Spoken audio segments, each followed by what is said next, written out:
In this video, we're going to go over a little tip in regards to roof safety, and in particular, we're talking about mitigating damage that we can do to our roof potentially. In particular, we're talking about cracking tiles. So, obviously, many of the services we do, we're on roofs. We have to be careful when we're on a roof, both for our personal safety, as well as just to respect the property of our customers, right? So, one little consideration when it comes to limiting the amount of damage that you're going to do when it comes to being on a roof, particularly like a flat slate or Spanish tile or a tile that potentially is exposed to cracks, cracking a roof tile. So whenever we're on a roof, we want to maximize the points of contacts and like distribute our weight accordingly. In particular, I've noticed whenever you step down, put a lot of weight, think about the force you're applying to that one tile, especially in the middle of the tile. You're putting a lot more force in the middle of the tile where it's not weight bearing.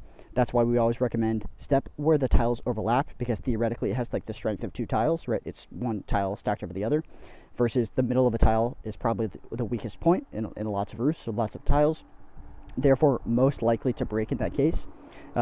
In general, we want to distribute our weight so that we're minimizing the amount of, theoretically, right? If I'm standing on 1 foot, there's all of my force is applied to this one point of contact, versus if I have 2 points of contact, there's 50% of my of the force of my weight of my body, with gravity applied to both of my feet.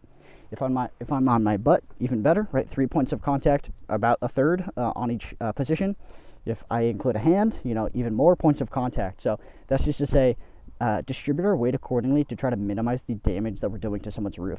In particular, I just know from experience, when I'm on someone's roof, I'm walking downhill, I reach 1 foot, maybe a slightly uneven tile. That tile is significantly more likely to break because I'm applying all of my force to this maybe not structurally stable tile. So this is just a video to say, to kind of go over some of the practices for best practices, both for our safety and also to respect the personal property of our customers. So try to be careful whenever in a roof, both for yourself and to protect your customers' belongings.